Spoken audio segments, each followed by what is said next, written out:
What's going on with our man James Bradberry?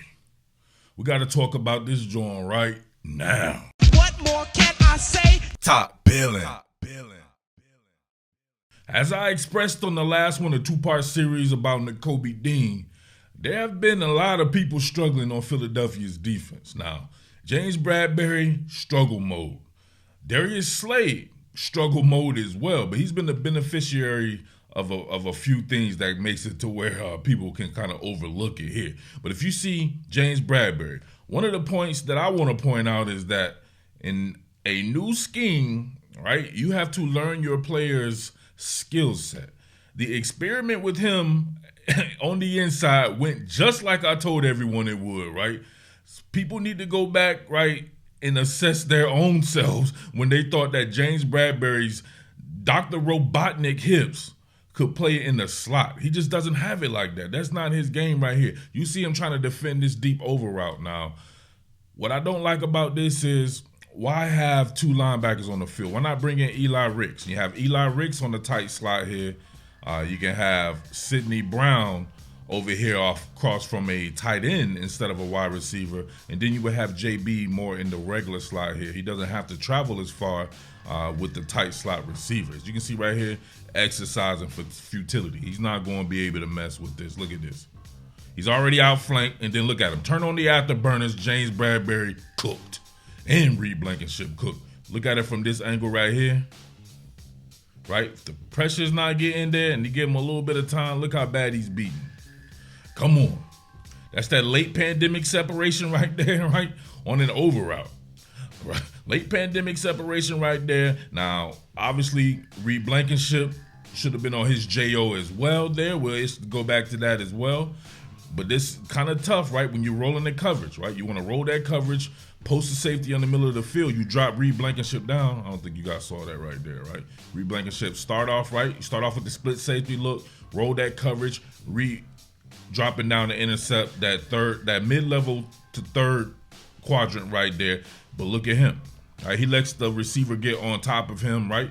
Which is obviously his fault, but it doesn't matter. James Bradberry still has to do his job as well. So you can put this on both of those guys. But James Bradberry, obviously this is not his skill set to be able to turn around and run with a receiver of this magnitude right here. Right? Who is that? Is it Dodson? Oh, actually, Jamison Crowder, right? So Jamison Crowder, Bradberry and these guys can't corral, and people expecting Nakobe Dean to not give up a little 10-yard catch with him with a two-way go. But he's able to beat multiple DBs for a touchdown. That's how silly we've gotten out here. Come on. Now this one right here, I originally thought that it was a stutter and go, but it wasn't even a stutter go. Check it out right here. Oh, one false step, and that's all she wrote right there. It's hard enough to guard Terry McLaurin when you're doing everything perfectly. It's a whole nother ball of wax right here, right? To you to take a false step. Now I want to see exactly what he did right here. What did he see? Got the front face and play action fake. I'm not sure if he wants to shoot the trail right there. Make sure that he's good on run defense or something. But look, one false step right there. Shuffled his feet, right? Which made him stop his feet. You already got my man in kinetic motion. James Bradberry definitely not quick. He's definitely not fast, but he's definitely not quick right there. Right, tries to pull the ripcord, right? He's in FEMA mode. Instead of moving his feet, he's up there trying to reach out with two hands. Reach out and touch someone. Ain't gonna happen, Playboy. And you get that separation right there. And this ball was underthrown as well. So underthrown and he still couldn't get there. He was close, but no cigar. Terry McLaurin, we know, is a hell of a receiver. One of the top 5 to 7 receivers in the NFL there. And he made that look very easy, right? Look at it again, full speed here. You get that shade right there. So they did a great job of running Jahan Dotson pass. You get that underneath zone here with Sidney Brown guarding the flat. So Reed Blankenship is occupied by Jahan Dotson. So he cannot help Bradberry. And like I said before, like I was told when I was playing, help is just that. It does not mean that you don't do your job. So now he's a chance to get over there and it's too damn late. Not good right there. And that's more of James Bradberry's game. If you want to see Bradberry, you want to see him more in off-man coverage, but you want to see him already in motion. Shuffle back to the sideline. That's James Bradberry's game. Now, if he's stopping and shuffling and switching his feet like this right here and not moving with somebody who's just flat out quicker and faster than him, yeah, lunch meat. And that's exactly what he was right there. Yakum. Now, I have to stress that Darius Slay not doing much better, but Slay, all right, he has the football guys on his side right here. You can see on this one right here, you can see the inside approach from the receiver, banged him to the outside right there. He was cooked, absolutely cooked. He got the benefit of Nakobe Dean, right, collapsing the pocket right there, and Sam Howell not being able to really set his feet to make a good throw right there. But that shit ain't got nothing to do with Darius Slay. He was beat bad, too.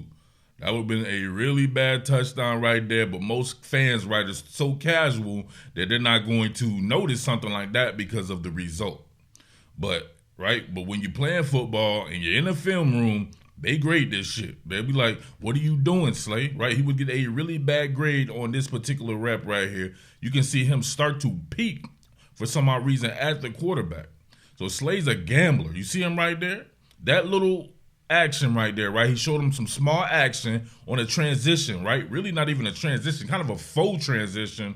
And you can see Slay right here looking straight up at your boy Sam Howell right here. And when he's in man coverage, he should be looking at the man. Nope.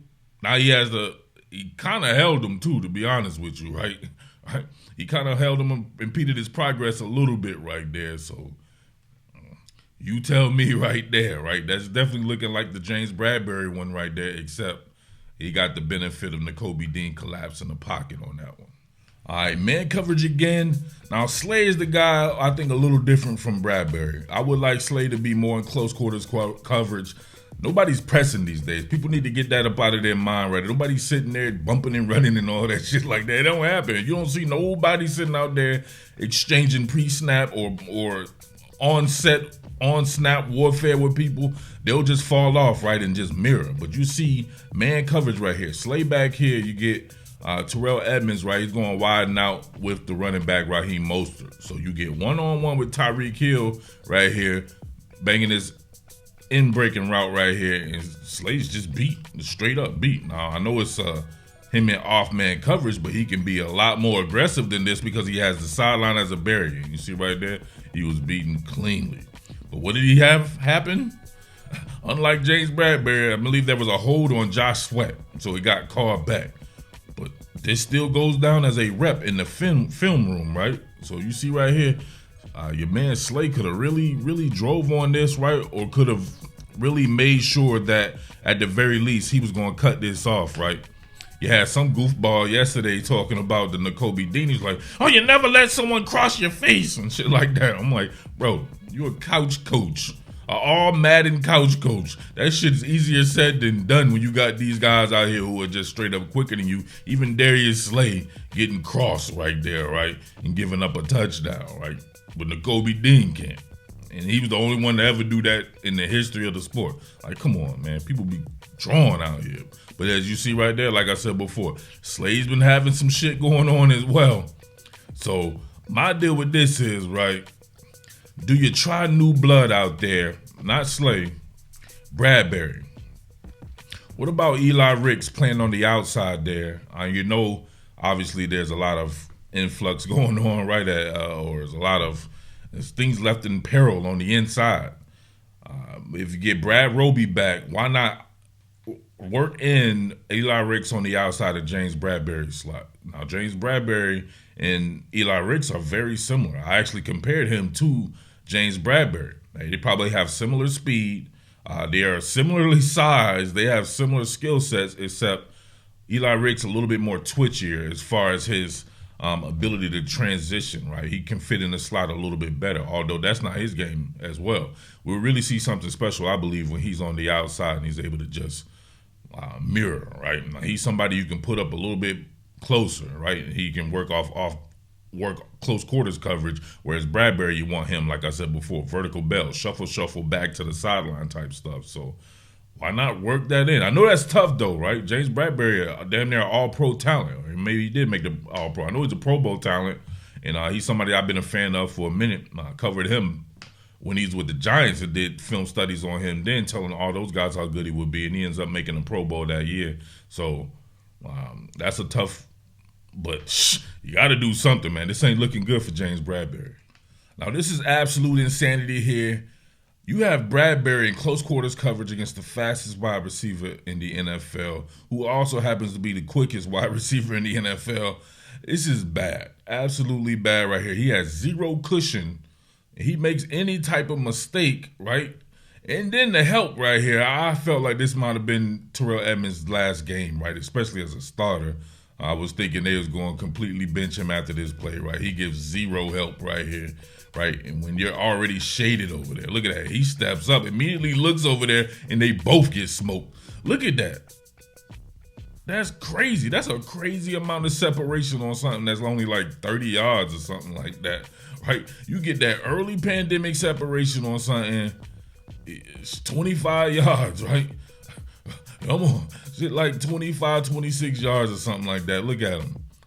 Varies, right? Hits him with the hezzy. Bradberry coming from a pedal phase, not going to happen. He opens up the gate, has that outside leverage there. You would expect Terrell Edmonds to have a little help over the top right there. But if he's even, he's leaving. He's not even, right? He's behind. He's going to leave Edmonds, and he's already on top of James Bradberry with that early pandemic separation. Dr. Fauci would be proud of that, and it just widens and widens. A great throw by the Samoan sniper, Tua Tagovailoa right here. Look at that. Oh, can't be having this shit, right? And that's a potential rematch in the Super Bowl as well, too. So, man, whew, boy. But ultimately, I wonder if the Super Bowl, right, the penalty in the Super Bowl, which was from a reduced split, right? They reduced the split in and forced him to have to cover a two-way goal, albeit against a slower guy in Juju Smith-Schuster. And then having him cross-train pretty much at that position to where it clearly was a weakness for him in the Super Bowl.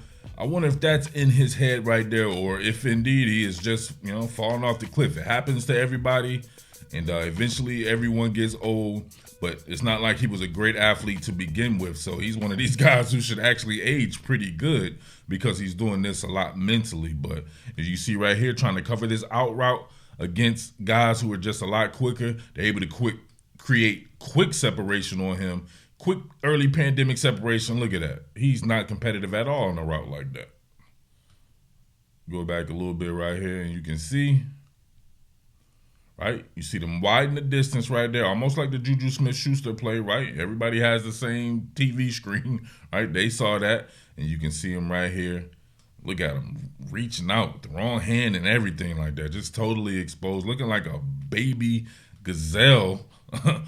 Like a baby gazelle or something like that, trying to run with a guy like that.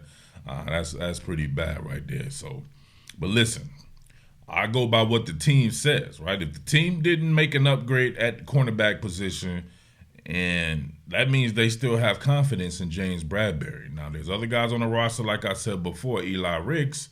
The Josh Jobe thing looks like it did not work out. And that was one of the guys who I said I was not necessarily a big fan of, right? Josh Jobe. But I wonder about Josh Jobe. Why not put him in the slot, put Eli Ricks out wide, start working him in out wide? I would love to see if Josh Jobe is a little bit better, a little bit more twitchier on the inside there. The personnel is there, man. You got to keep trying some stuff, though. But obviously you would want Bradley Roby there. And I saw Josiah Scott out there, like a little bit twitchier guys on the inside. Looks like you're going to have to just keep throwing bodies at the situation, though, so just to see what sticks. But got a tough one coming up with the Dallas Cowgirls there. So I want to kind of talk about your man James Bradberry because he needs to be on his JO. But then again, so does everyone else, man. Darius Slay, Reed Blankenship, even Byard out there in that Washington game there. But keep in mind, this is also the team that held the number one offense to just one touchdown in the Miami game, too. So we like to get too high, and sometimes we can get too low as well. So keep that in mind there. They have a chance to come out and give out that spectacular work again. All right, so we shall see. But let me know what you think is happening to James Bradberry and Darius Slay and some of the other guys, right? All right. Your boy Jersey Murph, though, as always, checking in, man. Much love to everybody out there. Thanks for the support, as always. Make sure you're sharing, because sharing is caring. And make sure you tip your waiter, because you know I be serving that hibachi, man. All right? Salute. What more can I say? Top Billin.